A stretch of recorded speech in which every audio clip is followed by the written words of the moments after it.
I'd remind you to turn your mobile phones off, please, or at least put them on silent. Would be helpful. That way we won't be interrupted. There are no fire alarms today, so if you hear the fire alarms, it's not a drill, it's for real. First item on the agenda is apologies for absence. I have 3 apologies for absence. Councillor Chris Brown, Councillor Tricia Houghton, and Councillor Richard Landrieu. No other apologies. Minutes of the last meeting. You have in front of you minutes of the meeting held on the 15th and the 22nd of July. Can I take it that these are a true and accurate record? All in favour? Thank you. Third item on the agenda is declarations of members' interests. Have members got any declarations of interest? No? Right. Announcements. I have no announcements. Cabinet members' announcements? Councillor Circus?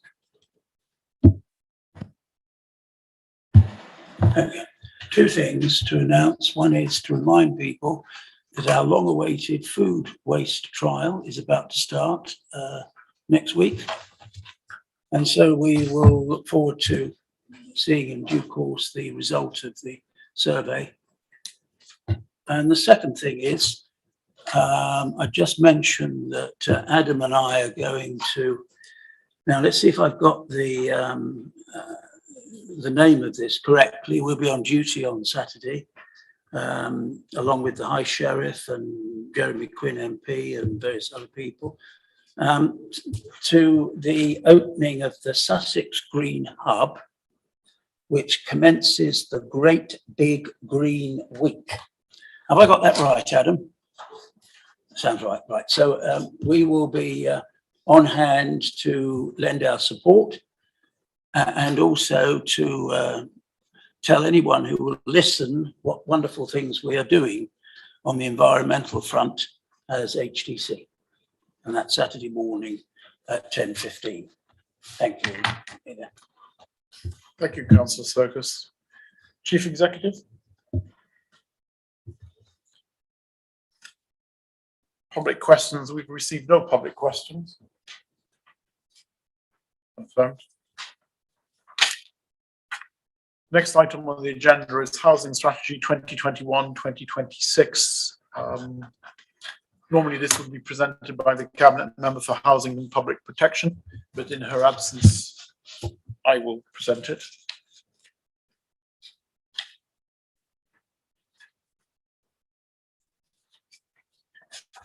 This item recommends that the Cabinet approves the proposed housing and homelessness strategy for the Council 2021 to 2026 and recommends a strategy for adoption at the next meeting of the full Council. We are very fortunate in the Horsham district that we deliver a significant number of affordable homes, the highest number across Sussex in recent years. We need to continue to build on this and to support local residents in housing need in a number of ways. Following consultation and presentations at the Housing and Public Protection Policy Development Advisory Group, 5 key themes have been identified which structure the policy. These are to ensure that no one needs to sleep rough through having no other choice, to empower residents to live independently in their homes, to deliver the number and the size of affordable homes that our communities and residents need in line with planning policies.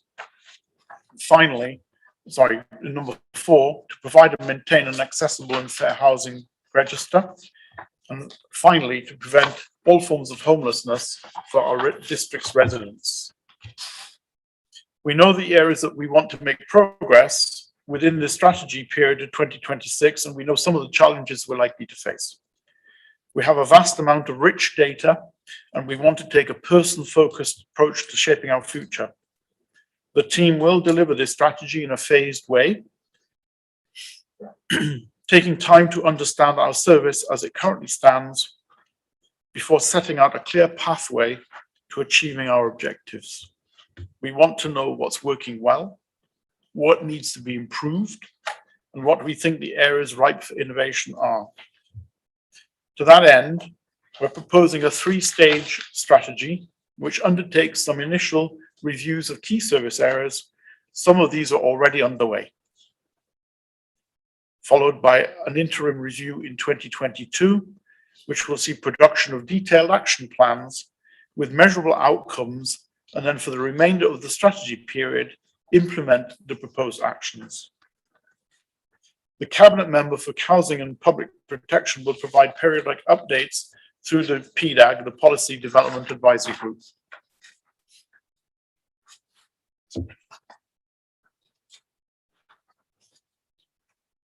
So the Cabinet is recommended to approve the Council's housing and homeless strategy and recommend to full Council that the strategy is adopted, delegate authority to the relevant Cabinet Member to monitor performance against the delivery plan with periodic updates being presented to Cabinet following the strategy's adoption, and to note that this strategy is the first step in a multi-stage approach as set out in section 3 of this report.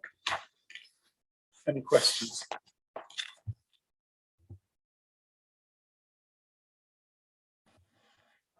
Councillor Vickers?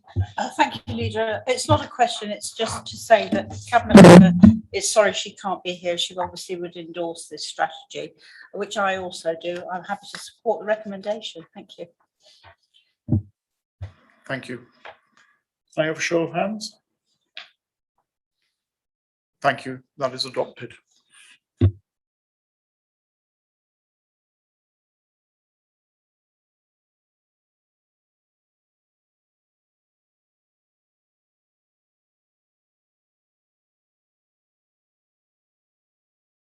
The next item on the agenda is item on budget and medium-term financial strategy update.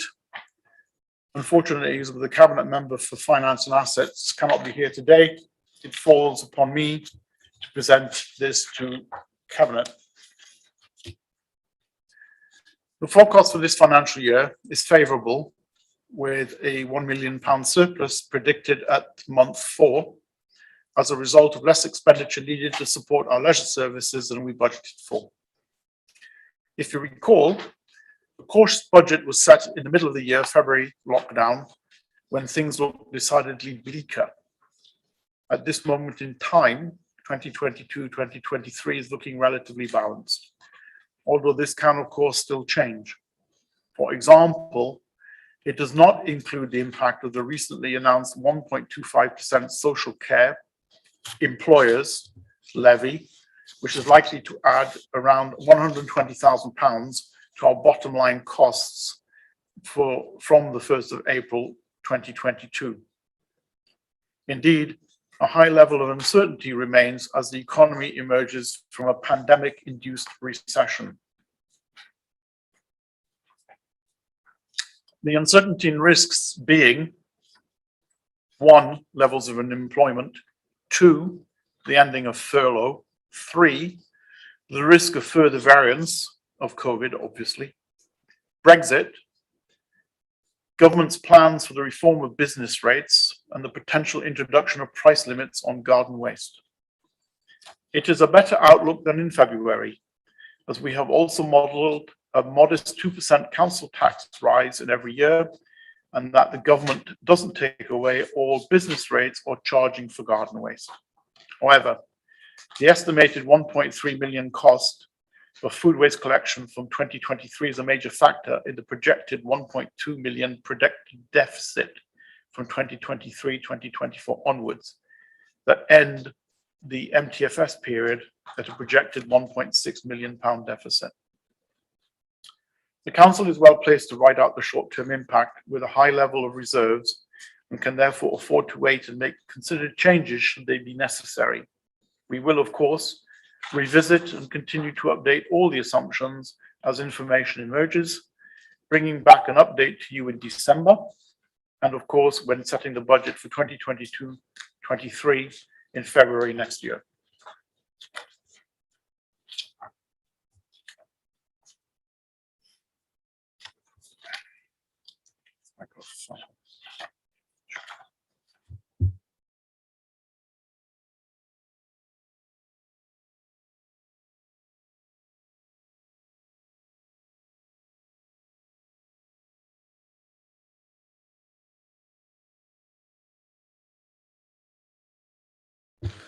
So as a result of this, the Cabinet is asked to note the changes in the Council's financial positions in 2021-22 and the medium term.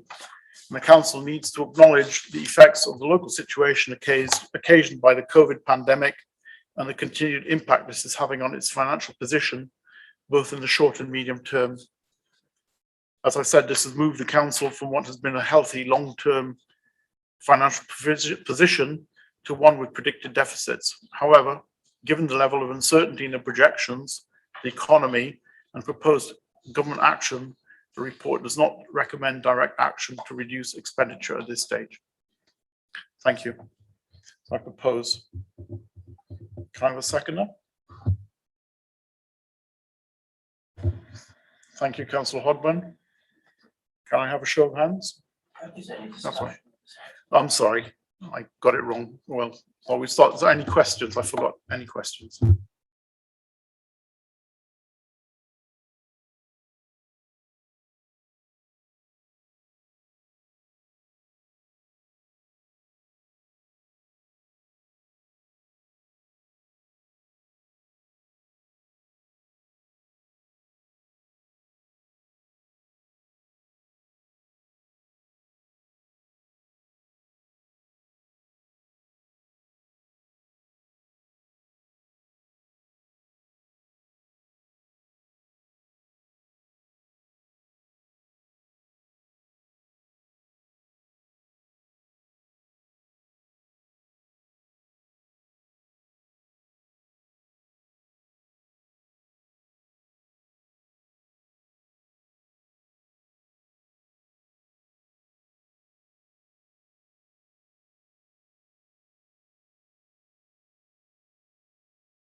I don't move in quite those circles, councillor circles, but my understanding of the situation is that those councils or groups of councils that are interested in putting forward the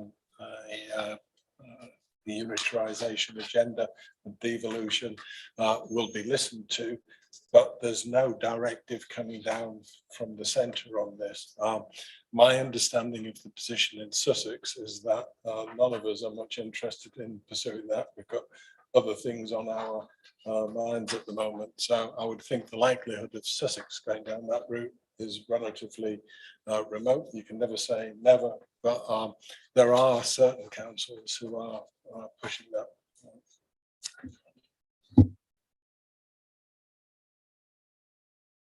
Councillor Hay. Thank you, Leader. It's good to see that there is now a forecast underspend in 21-22, and I'd like to thank the Cabinet member for now including a 2% tax increase per year for future years so that we can plan, and adding 225,000 on average is available to be spent, and that had been requested by councillors previously, so I'm pleased to see that's there. I am particularly concerned about the losses forecast for years 2023-4 to 25-6, and they're all resulting from the lack of certainty in government funding that you've already mentioned.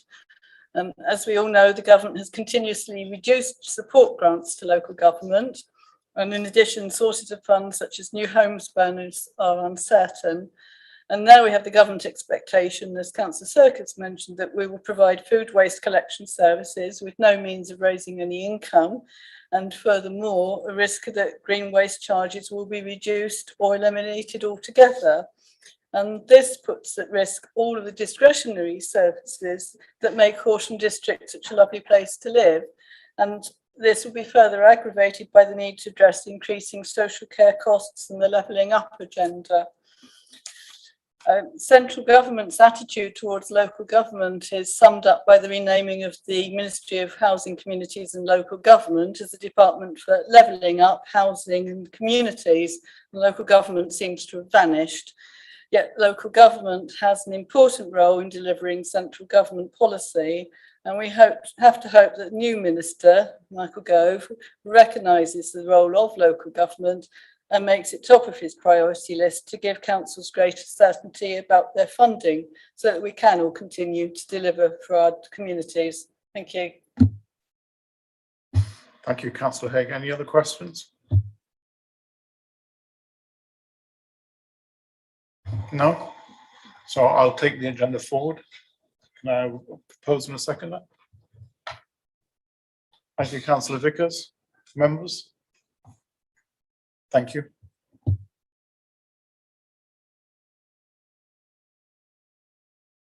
The next item on the agenda is local enforcement plan and SIL enforcement policy. And just to prove that this is not my show only, I will hand over to my cabinet member. Thank you, Leader. The purpose of this report is to set out the reasons for the council adopting an updated local enforcement plan and a new community infrastructure levy SIL enforcement policy. The NPPF states that we should consider publishing a local enforcement plan to manage enforcement proactively in a way that is appropriate to the area, setting out how we will monitor the implementation of planning permissions, investigate alleged cases of unauthorised development, and take action where appropriate. Following the Planning Advisory Service review of the planning compliance function at Horsham District Council that was undertaken in 2019, it is necessary to update the Council's adopted March 2016 local enforcement plan to take account of current legislations and the recommendations of the review panel, who felt that the plan should concentrate more on the service priorities as opposed to procedure and should be rewritten to make it easier to read.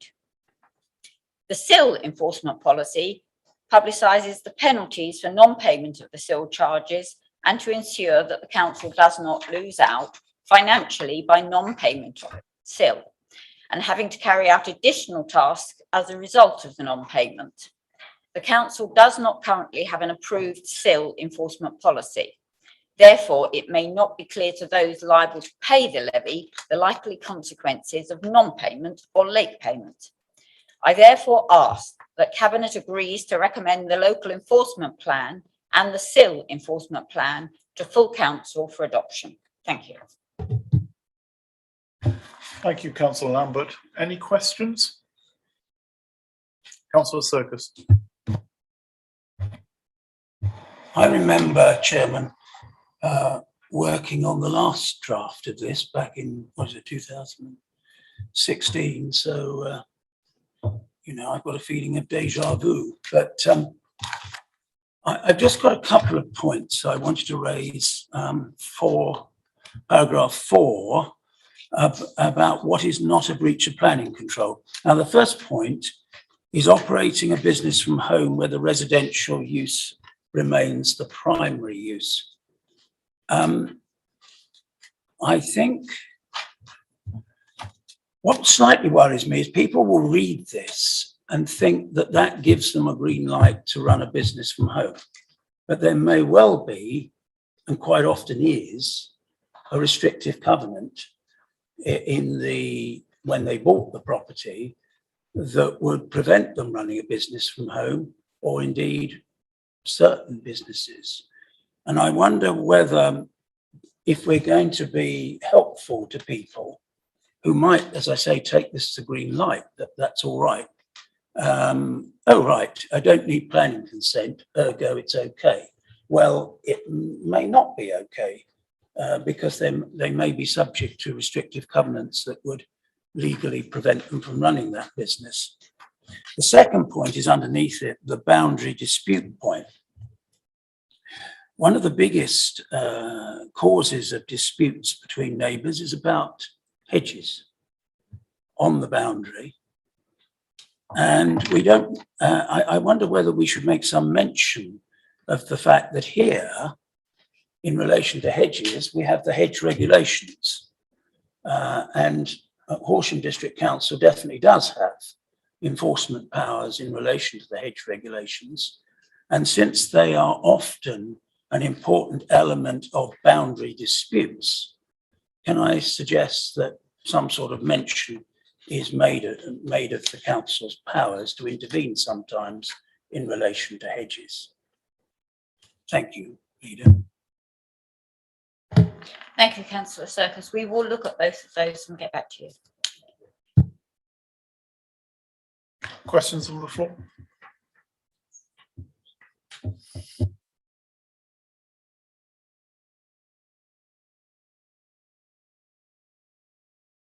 So will you take it forward, Councillor Lambert?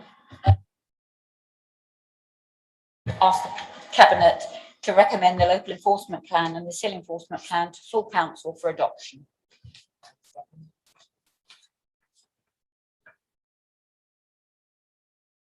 All members in favour? Thank you.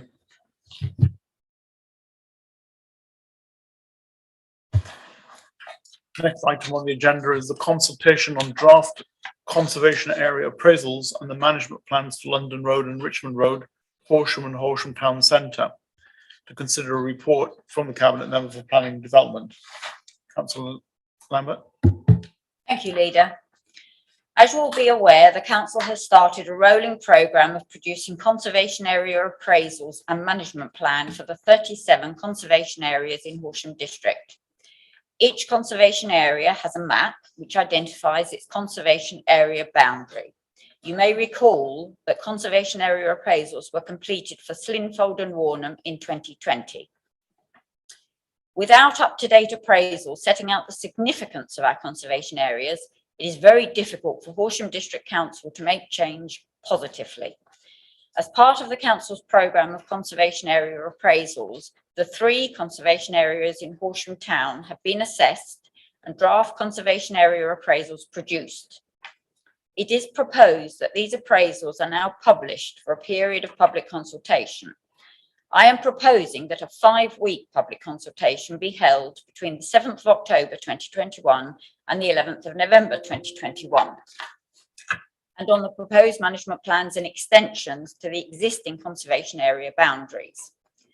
Following the public consultation exercise, a report summarising the feedback and the Council's proposed response in light of this feedback will be prepared and presented to Cabinet in due course.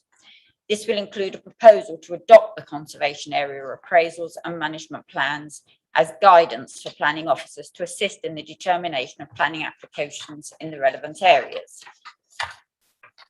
I would like Cabinet to recommend 1, to approve the draft conservation area appraisals and management plans, which include proposed boundary changes for public consultation. 2, to approve that the Director of Place, in consultation with myself, be given delegated authority to agree minor editorial changes prior to publication. Thank you.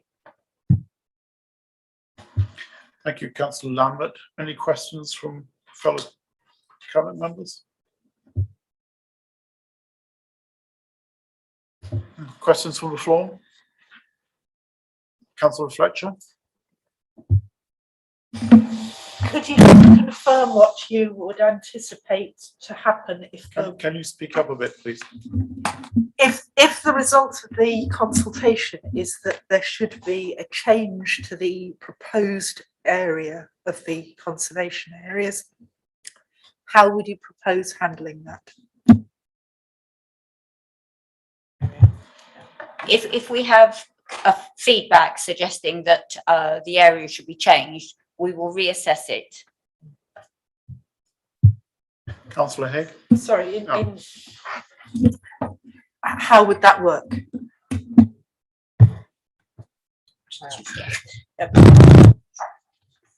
Perhaps I can help, Leader. The officers will reassess the area in light of any comments received, and they may well adjust their assessment accordingly. If there is a further change, it's likely there would need to be a further point of consultation. But the the consultation that's been undertaken thus far, so they have already spoken to community groups. That will continue. So we will do the formal consultation. We'll see what those comments are that are received. If there is a reason to reassess, we will do that. If they conclude in the light of the comments received that there needs to be a further change, that will be consulted on as well. Thank you. Councillor Hay. Thank you, Leader. And thank you for the officers for their work on this. As some of you will know, I've been a key player in the Horsham Blueprint Neighbourhood Forum, which has been preparing a neighbourhood plan for the unparished area, which includes all 3 of these conservation areas.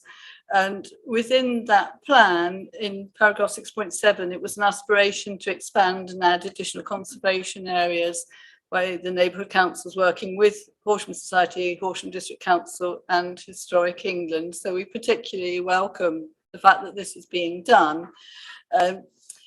One of the areas we were also proposing was the New Street Conservation Area, which included the area from New Street to North Street and included the Norfolk Road area. And residents there are very keen that they should have a conservation area added. Obviously, it takes quite a long time to put one of these together, but on their behalf, I would like to request that we can try and fast track new conservation area proposals. I think this may be welcome in some of the towns and villages across the district as well. So whether the Cabinet is able to apply more resource to help protect all of our towns and villages, especially in light of the new proposals in the white paper for planning and the risk of the zoning proposals. So really, if we could fast track all of those assessments of conservation areas, that would be brilliant. But I'd also like to ask if we could please bring forward the Horsham Blueprint Neighbourhood Plan referendum, which has been delayed. Although the plan has passed examination, it's been held up, and it has policies which will support the town's conservation areas, additional areas and green spaces. Thank you. Thank you, Leader. If you're happy, I will. I'll respond Yes, I'll hand to over to the you. Yep. conservation area aspects. So the request to fast track the appraisals and to look at the proposals for new conservation area designations. So as we know, we've got 37 conservation areas. We've got some 11 plus the other 3 that have been considered this evening for appraisals. That is a legal requirement that we review our conservation area boundaries and prepare the appraisals and management plans. And we have this rolling programme, and we have a dedicated officer that is working on that. So we want to pursue that as quickly as we possibly can. In terms of new conservation areas, there are a number of proposals that have been mentioned in the past, not that recently, other than the example which you've cited. We're in discussions with the local community who are working hard to establish the level of support of such a designation. And I think that's really important to understand that, and to understand the evidence which they're putting together in order to support the possible designation. And in that instance, despite the fact that we have a number of existing conservation areas, which clearly we need to give priority to because it's a legal requirement to review those on a regular basis, I do feel that it's important when the community are working hard to put a case together and to come with us with a proposal, that we need to be able to assess that in a timely way. So I certainly give a commitment that we will do that. Also, I can't give you specific timescales because a proposal hasn't come to me as yet. I am discussing that with the community, and that is something we can do. Yeah. Thank you. Just come As back for just the to thank the officer for that response. I'm sure the community will be working very hard to get their proposal together. Thank you. Thank you. As for the Horsham Blueprint, basically I can make a comment on that. As the software needs to be upgraded, and we are receiving the software we expect at the end of September. Then the systems need to be tested and made sure that they are fit for purpose. and the work needs to be done on that, but we would expect, in terms of a poll date, we would be looking towards early January.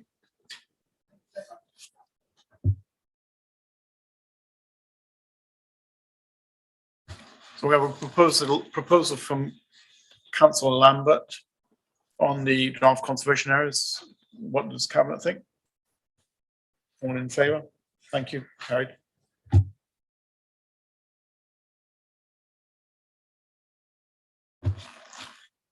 Item 10, next item on the agenda is grounds maintenance contract award. To consider a report from the Cabinet member for leisure and culture.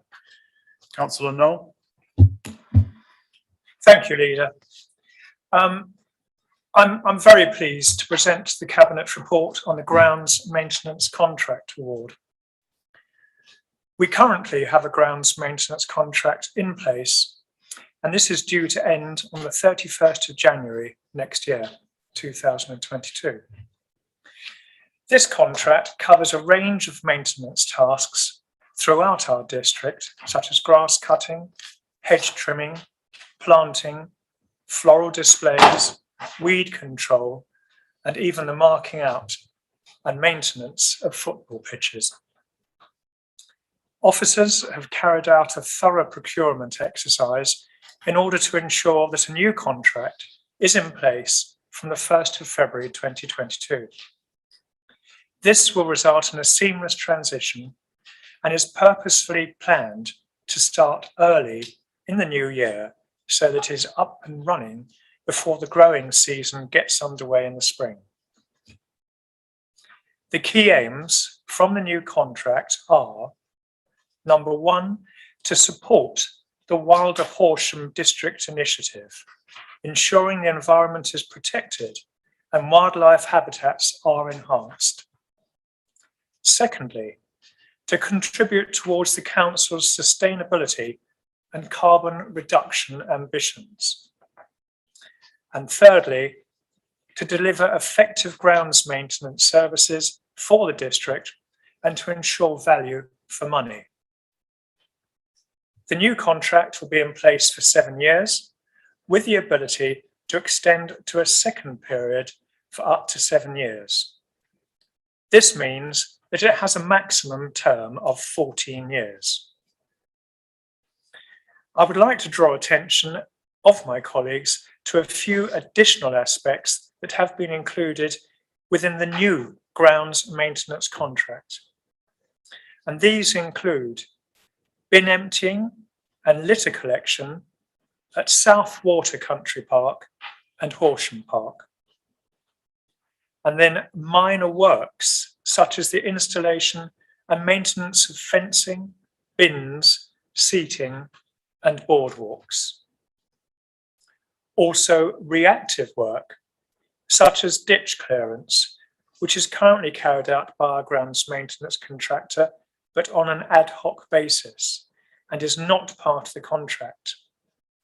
So therefore we have included reactive works to ensure the best value over the contract term. And finally, at both the closed and open cemeteries, the grass cutting and hedge trimming work is included within the new contract. However, I would like at this point to reassure members that all sensitive aspects of the cemetery service, such as tending to graves, liaising with the public and funeral directors, will all remain delivered directly by council staff. The new contract has been designed to allow for flexibility in terms of seasonal pressures, and the cemeteries will, of course, remain the highest priority of sites. The inspections and maintenance of playgrounds was considered as a possible inclusion within the new contract.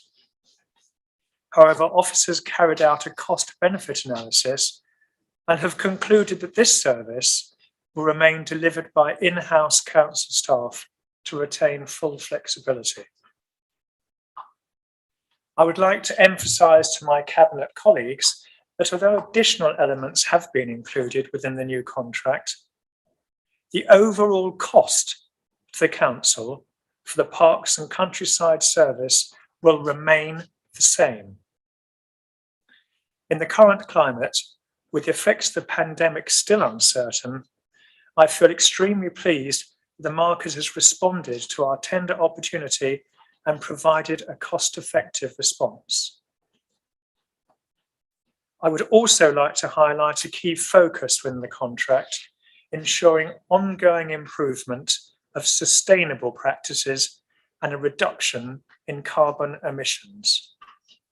For example, pesticide and water use is to be reduced. Electric vehicles and machinery will be used whenever possible, along with sustainable planting and improvements to biodiversity.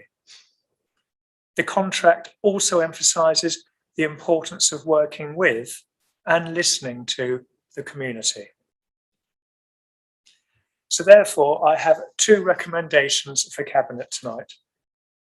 Firstly, to approve the award of the grounds maintenance contract to the highest scoring bidder on the terms recommended as detailed in Appendix 1, which is exempt from public view, but you will all have seen in the pack.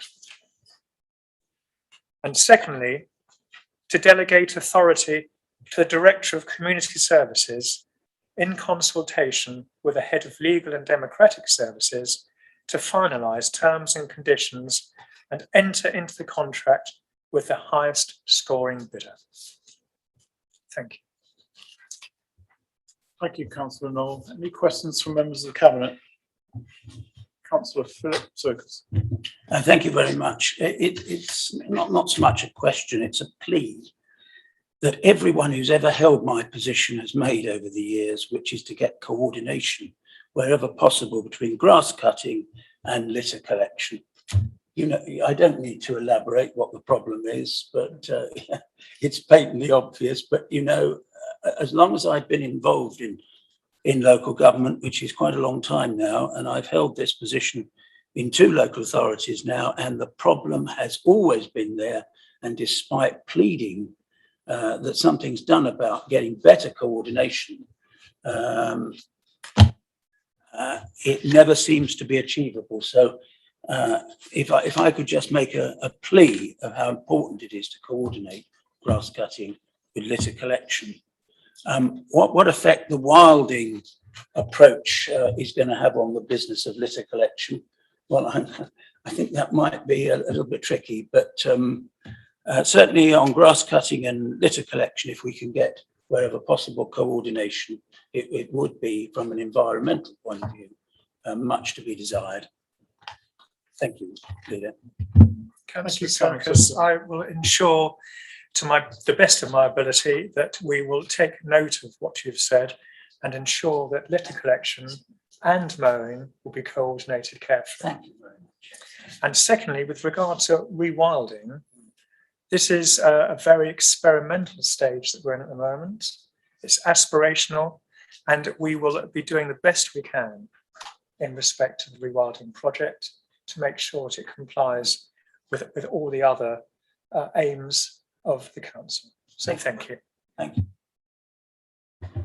Thank you both. Councillor Vickers. Yes, thank you, Chairman. Leader, just very quickly, I'd just like to congratulate the Cabinet member for getting the welcome additions at no extra cost on the contract, with a focus on sustainability, reduced carbon emissions and biodiversity. So well done. And also I'm really pleased to hear that there's a concentration on Southwater Country Park bins and litter collection, as the same as Horsham Park as well. But thank you. Thank you, Councillor Vickers, and we will keep up the job. Thank you. Thank you. Questions from the floor. Councillor Skip. Thank you very much, Leader. Can I just look at the cemeteries? I'm quite concerned, just to say that at the moment I'm receiving numerous people accosting me in the street and telling me that the state of the cemeteries are not particularly good, and hence I presume the idea of contracting out. But I am concerned about the staff in the cemeteries that we have at present. I understand that staff will be tupied over, and I wondered how many are going to be tupied over. I just wondered how many we actually have working on our cemeteries. And presumably those cemeteries do include Horsham, Roffey, Stenning, I believe the Close Cemetery in Horsham, and one other. I think there are about 6 cemeteries. Will the new contractor be looking after all those cemeteries in terms of grass cutting? And the staff that remain, council staff, will be looking after the graves at those cemeteries, digging them, and actually looking after other issues such as public wanting to buy space, or people coming and looking at our cemetery. So it's a convoluted question, and I'm sorry, but I think it's quite important that our staff have, who are left, understand their position. The staff that we are tuping over, I presume we only have 1 or 2, but I don't know. And also, are the staff that are left behind going to be digging the graves in all of those cemeteries? What's the procedure going to be? Thank you, Councillor Skip. To answer your first comment, which was with regard to the untidiness of cemeteries, which has been noted in recent months, I have to say that this has been, and I'm not really trying to lay the blame elsewhere, but this has been an unusual year with the weather pattern we've experienced for unexpected growth, not only in the cemeteries, but all over the district and in people's lawns and gardens as well. As I'm sure you're aware, it's been a real feat to keep everything under control. On top of that, we've had 1 member of our staff sick over the summer, and therefore we have been very stretched in keeping the cemeteries tidy. However, I have been assured it is totally under control now, and the cemeteries are, as we speak, in the process of being tidied up. With regard to the staff, I would just like to defer to the community of the Director of Community Services, who I hope will be able to answer that on my behalf. Thank you. So as I understand it, I think 1 member of the staff will chup you across. In terms of the secondary question around the remaining staff, they will deal with all the sensitive matters as the Cabinet member outlined in his introduction. So they will deal with the liaison with the public, they'll deal with the liaison with the funeral directors, and they'll deal with the sensitive matters around the gravestones. Am I Councillor allowed Skip? another question? Yep. Okay. So what you're in effect saying is that there are only 4 members of staff at the moment that we employ on our cemeteries. Is that right? 1 is on long-term sick, or 1 is sick, and 1 will be tupied over. So we'll be left with 2 staff to look after our cemeteries. Is that correct? Those members of staff will just be involved in digging graves and looking after the sensitive part of burials. They will not be responsible for the upkeep of the cemeteries, which will be part of the grounds maintenance contract. So all our staff directly employed by the council will be involved in the actual burials of our residents when they are required. So the appearance of the cemeteries will be part of the ground maintenance contract. The actual liaison with funeral directors, digging the graves and putting them back in an acceptable condition will be down to our staff. And I think the 2 members will be sufficient, unless we get a complete pandemic rush of deaths. I think that'll be fine, in my opinion. Thank you. Does the Director of Corporate Resource want to take up on that? I was just put some context around the numbers. We are talking around about 2 burials per week, so we need to bear that in mind when we think of the staffing numbers. Thank you for the contextualisation. Councillor Fletcher? Thank you very much. As Councillor Skip has said, The cemeteries are indeed a very sensitive subject, and there is quite a lot of public interest and some concern about this. So yes, it's about the current condition, and we all understand that this last year has been exceptional, but it's also about how this goes forward. The question really is, what are we going to be doing to look particularly at the rollout of how the performance of the new contract in respect of the cemeteries, to make sure that we are genuinely achieving the standards we expect to right from the start, so that we actually start off the way we intend to go. And secondly, I think there's been a lack of understanding about exactly what the sensitive areas means. I'm sure we're all happy to hear that we are retaining control of the sensitive aspects of this. But it seems to me that one of the sensitive aspects of this is the wider scale ambition for how each cemetery develops over time, as to whether that's a pristine and manicured cemetery or whether it's being allowed to have more natural growth as time goes on. And it's not clear to me how this is being managed. It's something that was in the past managed by the Burials Committee, which seems to be no more. So I'd like to ask how we are going to manage that and ensure that that does deal with the genuine sensitivities that a lot of people feel. Thank you, Councillor Fletcher. Your question is in two parts, really. The first part is with regard to how the burial plots or the cemeteries as a whole are going to be managed. The actual graves are the responsibility of the families to tend to look after the actual area where the burial has taken place. The rest of the cemetery will be looked after under the terms of our grounds maintenance contract. Our staff will be able to oversee what's going on, and if there are any problems, it'll be reported back to us and we will deal with it appropriately. Can you remind me of the second part of your question? Sorry. Looking at a more strategic ambition for managing each of the development of each of the cemeteries. Well, I really think that's going to be an ongoing project.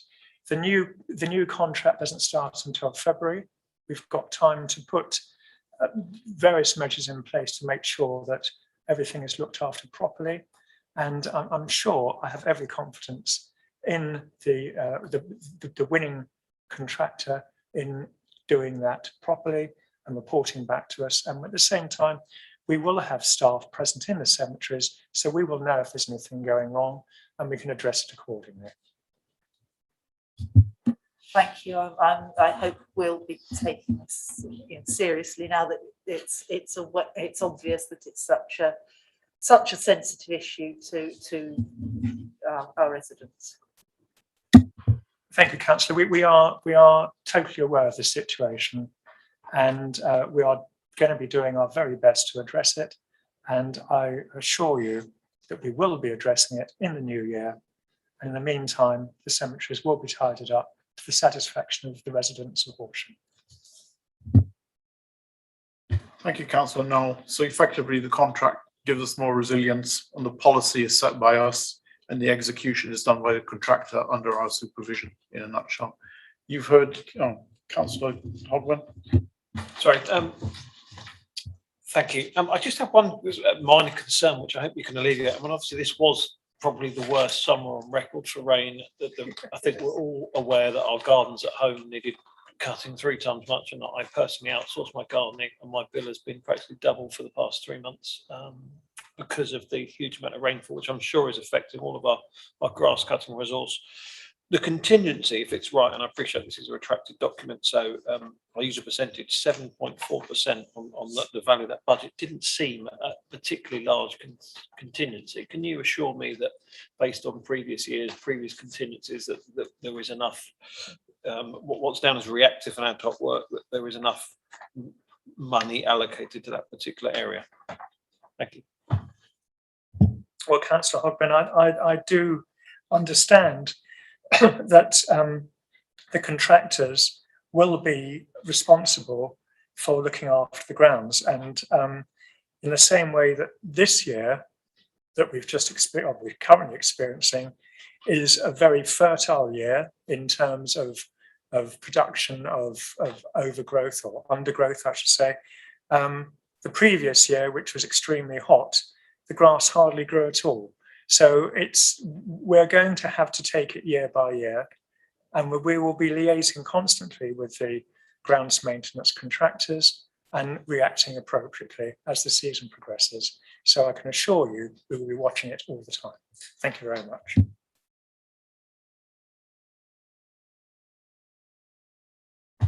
Thank you. Cabinet has heard the proposal from Councillor Noel. Can I have a seconder?